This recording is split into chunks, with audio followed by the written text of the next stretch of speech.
Je t'ai vu être, encore une fois, assez stoïque à propos de tes émotions. Est-ce que tu te mets en colère? Est-ce que, tu te sens seul? Te sens-tu jamais triste? Les montagnes russes des émotions humaines.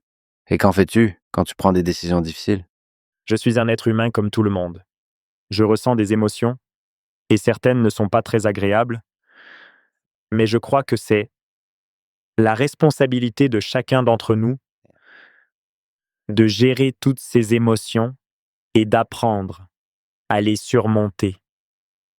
La discipline personnelle est particulièrement importante parce que sans elle, comment peut-on surmonter cette, cette boucle apparemment sans fin de négativité ou de désespoir qui conduit finalement à la dépression pour certaines personnes? Je ne suis pas normalement dépressif. Je ne me souviens pas d'avoir eu de la dépression au cours des 20 dernières années au moins. Peut-être quand j'étais adolescent. Mais l'une des raisons qui l'explique est que je commence à faire des choses. J'identifie le problème, je vois une solution et je commence à exécuter la stratégie.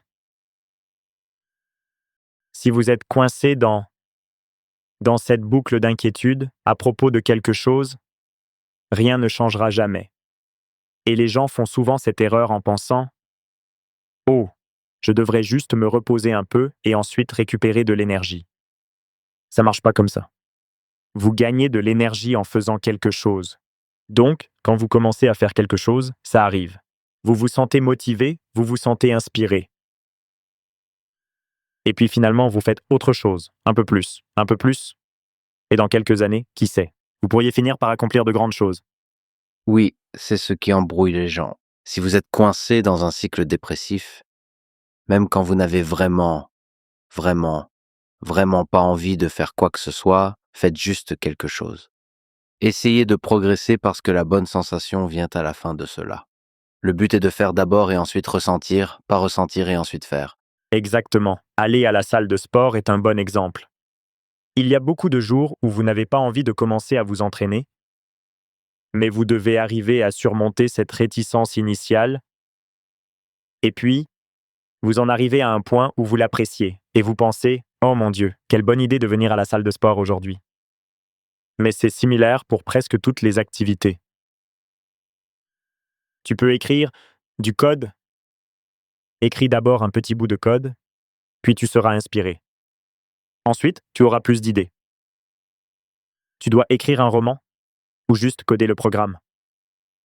C'est c'est assez évident, et ce n'est pas un secret, mais comme on nous inflige constamment un espèce de bombardement de toutes sortes d'informations qui ne sont pas vraiment importantes pour nous, en termes de réussite, nous oublions souvent les choses importantes, et c'en est une. Nous nous entraînons tous les jours. Tu t'es entraîné depuis de nombreuses années de manière assez intensive. Donc, je pense que beaucoup de gens aimeraient savoir, quel serait ton programme d'entraînement quotidien parfait. Disons au quotidien sur une base hebdomadaire. Je fais 300 pompes et 300 squats chaque matin, et en plus de ça, je vais à la salle de sport. En général, j'y vais 5, 6 fois par semaine. J'y passe entre 1 ou 2 heures tous les jours. Donc, les pompes et les squats font toujours partie de ta routine? Je commence ma journée comme ça. Je ne suis pas sûr que ça change vraiment beaucoup ton corps, mais c'est certainement un bon moyen pour pratiquer l'autodiscipline. Parce que la plupart du temps, tu n'as pas vraiment envie de faire ces pompes le matin. Et les squats sont particulièrement fastidieuses. Ils ne sont pas si difficiles. Ils sont juste ennuyeux. Mais tu arrives à surmonter ça, et ensuite, ça devient beaucoup plus facile de te mettre à faire d'autres choses, par exemple des choses liées à ton travail. Quand je peux, je prends aussi un bain glacé, parce que c'est un autre exercice de discipline personnelle. Je pense que le principal muscle qu'on peut exercer est le muscle de la discipline personnelle. Tu vois ce que je veux dire? Pas tes biceps, tes pectoraux ou quoi que ce soit d'autre. Parce que pour moi, si tu arrives à entraîner celui-là, tout le reste vient tout seul. Oui, tout le reste devient facile. Il faudrait mentionner que, je suis allé avec toi au Banya et je pense qu'il est juste de dire que, Tu es un peu fou en termes de ce que tu peux gérer. Et ça, c'était même pas le pire. Est-ce que tu peux nous parler un peu des folles escapades au Banya et de la valeur que tu en retires? À la fois la chaleur et le froid. Je ne sais pas si c'est fou. Je pense que c'est assez naturel et normal à ce stade. Oui, Mais peut-être que je pourrais juste m'y habituer. Donc le banya, pour expliquer, c'est ce genre de sauna extrême qui est pratiqué par les Européens de l'Est. ouais. Mais c'est fait d'une manière qui en fait va maximiser la chaleur, et ils utilisent aussi toutes sortes d'herbes et de branches, et c'est une expérience beaucoup plus holistique et naturelle. Ensuite, une partie importante du processus est de se plonger dans l'eau froide, et ensuite vous revenez. Et encore une fois, c'est une de ces choses qui, peut-être sur le moment, n'est pas toujours si agréable, particulièrement si vous allez à des températures extrêmes. Tu ne t'y sens pas vraiment bien? Je ne me sens pas toujours bien, mais ce sentiment est passager. Ce n'est que quelques minutes. Pareil avec le bain de glace. Tu dois toujours un peu souffrir. Et ensuite, tu te sens bien pendant des heures. Et pendant des jours après. En plus, ça t'apporte des bienfaits pour la santé sur le long terme. Donc, d'une certaine manière, tu peux voir ça comme l'inverse de l'alcool. L'alcool te donne un petit plaisir éphémère qui dure pendant 1 heure, 2 heures peut-être. Mais ensuite, tu le paies avec des conséquences qui sont négatives sur le long terme. Je préfère le banya et le bain de glace. On a nagé la longueur d'un grand lac en France plusieurs fois. Est-ce que tu peux expliquer pourquoi tu apprécies ces longues séances de nage? J'adore nager pendant des heures. Le plus longtemps que j'ai nagé, ça devait être... J'ai dû nager pendant 5 heures et demie en Finlande. Et il faisait assez froid. Je me suis perdu dans le processus. J'avais à peine pu retrouver mon chemin. Mais la raison pour laquelle je le fais, c'est qu'après tu te sens bien. Tu trembles un peu, tu te sens super après. Quand tu traverses un immense lac, et j'ai traversé beaucoup de lacs, le lac Léman, le lac de Zurich, et à chaque fois tu ressens ce sentiment, cet accomplissement, qui te rend heureux, qui te fait te sentir fort, et ensuite tu es plus prêt pour d'autres défis. Et aussi, c'est évident, mais quand tu sais que tu vas commencer une sortie qui va durer plusieurs heures, au début tu hésites à la faire, mais tu nages pendant 10 minutes, puis pendant 20 minutes, puis ensuite pendant 30 minutes. Ça t'apprend cette incroyable patience que je pense est nécessaire si tu veux accomplir quoi que ce soit dans la vie. Et c'est plutôt méditatif, un lac, par rapport à la mer. Oui, et puis, tu n'as pas besoin d'aller trop vite. Ouais. Tu peux être lent et profiter du moment. Jusqu'à ce que tu te perdes, et là ça dure 5 heures et demie. T'as paniqué? Genre à te demander si t'allais retrouver la rive ou réussir à t'en sortir? Pas vraiment. Je suis une personne raisonnablement résistante au stress. Je n'ai pas paniqué à ce moment-là. Et il y a eu des baignades pires que j'ai faites qui étaient plus courtes, mais impliquaient des accidents, étaient au courant de certains d'entre eux. Donc, ce n'était de loin pas le pire.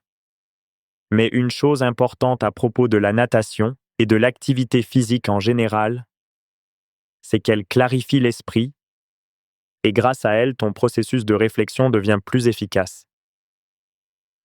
Parce qu'au bout du compte, l'efficacité de notre cerveau est limitée par la quantité de sucre et d'oxygène que notre cœur peut faire passer à travers le sang jusqu'à notre cerveau. Alors comment pouvez-vous accélérer cela? Ou bien alors, comment rendre vos poumons plus efficaces? Comment faire pour rendre votre cœur plus efficace dans ce domaine? L'activité physique est le seul moyen que je connaisse. Donc, ce n'est pas juste une question de rester en bonne santé ou essayer d'avoir l'air en forme. C'est aussi être, être productif. C'est aussi être résilient au stress. Toutes ces qualités sont nécessaires si vous voulez diriger une grande entreprise, si vous voulez créer une entreprise. J'ai été très surpris quand j'ai commencé à faire ça. C'était il y a plus de 10 ans qu'il n'y ait pas plus de PDG qui s'engagent dans le sport. La situation a changé ces dernières années. ce qui est génial. Parce qu'à l'époque, disons il y a 20 ans, il y avait ce stéréotype que si vous êtes fort, vous ne devez pas être très intelligent et vice-versa, ce qui est complètement insensé. Très souvent, ces deux choses vont ensemble. Donc pour toi, l'exercice n'est pas seulement pour rester en bonne santé. C'est en fait précieux pour le travail que tu accomplis en tant que leader technologique, en tant qu'ingénieur, en tant que technologue. Absolument. Quand je ne peux pas m'entraîner, je sens tout de suite le stress qui commence à monter, qui s'installe petit à petit et qui ne me lâche plus. Ouais. Donc même dans des situations où je suis contraint, où je ne peux pas aller à la salle de sport, je vais juste continuer à faire des pompes, je continue à faire des squats. Je vois, je veux dire, c'est ça qui est cool avec les exercices au poids du corps. Tu peux vraiment les faire n'importe où. Ok. Tu peux te faire tes 50-100 pompes avant une réunion. Tu ne te sens pas bizarre quand tu passes une journée entière sans faire d'activité physique? Ouais. Si je passe une journée sans faire des pompes, au minimum, c'est une journée pourrie. Et si tu peux faire des tractions, c'est encore mieux. Ouais. Je dois te poser des questions sur ton régime alimentaire aussi. Pas de sucre transformé, pas de fast-food, pas de soda, jeûne intermittent, parfois une fois par jour seulement, parfois quelques fois par jour. Alors, explique-moi ta philosophie sur le sans sucre, sans soda, juste de la nourriture saine. Eh bien, pour le sucre, c'est assez simple, c'est addictif. Plus tu consommes de sucre, plus tu en veux, et plus tu as faim. Oui. Donc, si tu veux rester efficace et en bonne santé, pourquoi consommer du sucre transformé? Tu finiras juste par grignoter tout le temps. Le jeûne intermittent, disons, manger seulement dans une fenêtre de 6 heures, ne pas manger pendant 18 heures, tous les jours, ça apporte aussi, ça apporte de la structure dans ta journée et puis également dans tes habitudes alimentaires. Donc tu ne ressens plus le besoin de sucre parce que tu sais que si tu manges du sucre et que tu n'es plus capable de grignoter, tu te punis simplement. J'ai lu quelques livres sur la longévité. Je pense que tout le monde peut s'accorder sur le fait que le sucre a des effets nocifs. Maintenant, je ne suis pas extrême à propos du sucre. Vous pouvez manger des baies, des fruits, si vous sentez que votre corps en a besoin. Mais ce n'est pas vrai de penser qu'il est nécessaire de consommer des aliments sucrés. Ni pour les enfants, ni pour les adultes. La viande rouge, j'ai arrêté d'en manger il y a environ 20 ans parce que je me sentais lourd à chaque fois que j'en mangeais. Donc, je suppose que c'est individuel.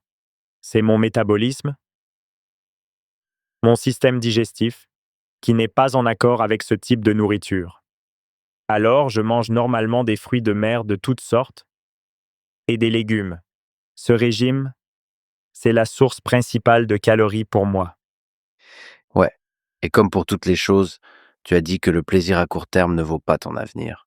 Donc, beaucoup de choses que nous savons tous que l'alcool est destructeur pour le corps, le tabac, les pilules, la nourriture transformée, le sucre, mais la société te l'impose, ce qui les rend très difficiles à éviter. Donc je suppose que tout se résume à la discipline. Oui, la discipline est aussi le fait d'essayer d'identifier la véritable cause d'un problème que tu rencontres. Par exemple, si tu ressens un mal de tête, une solution possible serait de prendre une pilule et ensuite le mal de tête disparaît. Ce que cette pilule ferait réellement dans la plupart des cas, c'est qu'elle atténuerait la conséquence, ta sensation de douleur. C'est un analgésique. Mais ça n'éliminera pas la cause fondamentale. Alors, ce qu'il faut se demander, c'est qu'est-ce qui cause vraiment ce mal de tête? Est-ce que j'ai besoin de boire de l'eau? La qualité de l'air ici est-elle mauvaise? Dois-je commencer à dormir davantage? Ou y a-t-il quelque chose qui ne va pas avec les gens autour de moi et qui me stresse? Il doit y avoir une raison qui explique pourquoi tu as mal à la tête. Mais si tu prends un médicament, eh bien tu n'élimineras pas cette raison. En fait, tu vas empirer les choses. Parce que l'origine du problème n'a pas été traitée. C'est un peu comme si tu étais aux commandes d'un hélicoptère. Puis tout d'un coup, des voyants rouges s'allument, la lampe rouge se met à clignoter, encore et puis ça commence à produire ce bruit vraiment désagréable. Mais alors qu'est-ce que tu fais dans ce moment-là? eh bien tu chercherais à comprendre la cause et à l'éliminer. Peut-être qu'en fait, il y a une montagne juste à côté de toi et que tu dois l'éviter. Ou alors tu peux prendre un marteau et arrêter le signal. Je pense que la bonne réponse est assez évidente. Alors pourquoi est-ce qu'on continue quand même à faire ça sans arrêt? Je pense que c'est parce que tout le monde le fait, parce qu'il y a toute une industrie qui essaie de te convaincre que c'est la bonne chose à faire. Donc c'est vraiment très important d'essayer de s'analyser et d'essayer d'aller au fond des choses. Donc en général, tu essaies d'éviter tous les médicaments et tous les produits pharmaceutiques? Oui, c'est ça, je me suis tenu à l'écart de tout ça depuis un moment. En fait, depuis que je suis devenu adulte. Quand tu es ado, ta mère te dit souvent, il faut absolument prendre ce médicament, sinon tu sais, c'est genre la fin du monde. Euh, Ouais. Et disons qu'une fois que je suis devenu adulte, en fait, j'ai commencé à me dire que je ne crois pas vraiment que les fabricants de médicaments aient réellement les bonnes motivations ni les bons intérêts en tête. Parce qu'au fond, leur but n'est pas de s'attaquer à la racine du problème. En fait, ce qu'il se passe, c'est qu'ils préféreraient plutôt que je devienne dépendant de leurs pilules pour que je sois obligé de les acheter pour toujours. Puis j'ai réalisé, en fait, je ne dis pas qu'il ne faut pas prendre de médicaments. Et bien sûr, il y a, évidemment, des maladies qu'on ne peut combattre qu'en prenant des antibiotiques, par exemple, et dans ces cas-là, tu n'as pas vraiment le choix. Je veux dire que je ne suggère vraiment pas de revenir au Moyen Âge. Mais ce que je veux dire, c'est qu'on utilise trop de médicaments. Ouais, c'est toujours bien de réfléchir et de chercher à comprendre vraiment en profondeur les motivations qui font tourner le monde, pour pas te laisser emporter par les forces qui, au fond, dirigent un peu tout ça. Et Big Pharma en fait probablement partie. Les entreprises pharmaceutiques ont un énorme intérêt à laisser le problème perdurer plutôt qu'à le résoudre. Alors, que serait la chose à faire? Alors je vais donner un exemple de ce que je pratique vraiment tous les jours. Je lis un article d'actualité et je me demande, en fait, qui bénéficie du fait que je lise ça? Alors, en y réfléchissant vraiment, tu peux en arriver à la conclusion que peut-être 95% des choses que nous lisons dans les actualités, tout ce contenu que nous consommons chaque jour, ont été écrites et publiées parce que quelqu'un voulait que tu achètes un produit ou avait des intentions bien spécifiques. Comme le fait que tu soutiennes une cause politique, finances une guerre, donnes de l'argent, en fait, c'est pour que tu fasses quelque chose qui profiterait à d'autres personnes. Et ce n'est vraiment pas un problème de soutenir des causes en lesquelles tu crois vraiment, tant que c'était ton choix à toi, que tu l'as fait volontairement, en toute conscience, et que tu n'aies pas été manipulé ou été poussé à te retrouver à te battre dans les guerres ou les combats des autres. Et ça nous ramène à ce dont nous parlions au départ, à savoir la liberté. Une des façons d'atteindre la liberté de penser, c'est de libérer ton esprit des influences, euh, des forces qui te manipulent. Et donc c'est vraiment très important de réaliser que le contenu que tu consommes, surtout sur Internet, quand une grande partie est conçue pour manipuler ton esprit, tu dois te déconnecter. Et il faut être vraiment proactif, essayer de bien comprendre quels sont les biais, quelles sont les incitations derrière tout ça, pour pouvoir réfléchir de manière claire, indépendante et objective. Et en fait, encore une fois, on en revient à ce que je disais sur la modération avec l'alcool. Ouais. Parce que si ton esprit est embrouillé, alors comment pourrais-tu t'analyser toi-même? Tu serais toujours dépendant des opinions des autres, toujours influencé par elles. Tu vas toujours suivre la tendance générale et ce que tout le monde pense, et alors, tu vas avoir tendance à croire tout ce que les autorités, ou ceux qui sont aux commandes, te diront, parce qu'en fait, tu n'as pas vraiment d'outil à toi sur lequel t'appuyer pour arriver à tes propres conclusions. Je dois te demander, comme cela a été évoqué, tu ne regardes pas de pornographie, c'est ça? Je crois pas t'avoir entendu en parler avant. Quelle est la philosophie derrière le fait de ne pas regarder de porno? Tu sais, il y a beaucoup de gens qui parlent du porno en général et de son effet très négatif sur les jeunes hommes, sur leur vision du monde, sur le développement de leur sexualité et sur la façon dont ils construisent des relations et tout ce genre de choses. Alors, quelle est ta philosophie à toi de ne pas consommer de porno? Je ne regarde pas de porno parce qu'en fait, à mes yeux, c'est juste un substitut ou un genre de palliatif à quelque chose de réel, quelque chose qui existerait autrement. Et tu vois, ce n'est pas vraiment nécessaire dans ma vie.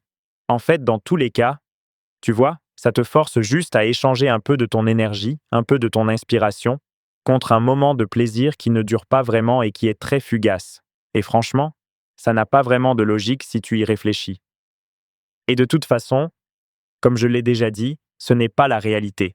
Donc disons que tant que tu peux accéder à la vraie chose, eh bien, tu n'as pas besoin de regarder du porno. Mais si tu ne peux pas accéder à ce qui est réel, tu ne devrais quand même pas regarder du porno, parce que ça veut dire qu'il y a une sorte de manque, un vide dans ta vie, quelque chose qui ne va pas, un problème que tu dois affronter et surmonter par toi-même. Ouais, il faut analyser la cause sous-jacente.